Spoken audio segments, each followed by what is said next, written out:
Buckle up! At Paramount Miami World Center, developer Dan Kodzie is working to make passenger drones, aka flying cars, a thing.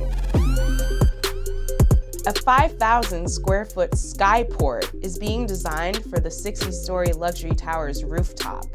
Residents arriving via drone would enter the building through the sky lobby, where a glass-enclosed elevator will whisk them down to their condos.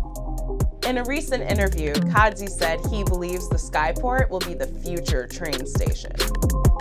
Why not buy in a building that has the potential to be in line with where transportation is heading? Kodzie said.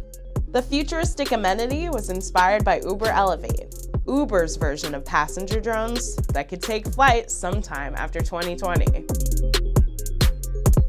The flying car space is still lacking regulation and air traffic control. Kodzie expects it'll be another 10 to 15 years before flying cars reach Miami, long after Paramount's roof is completed and the space is owned by the condo association.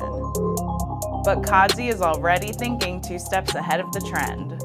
Jetson-style living could become a reality sooner than we think.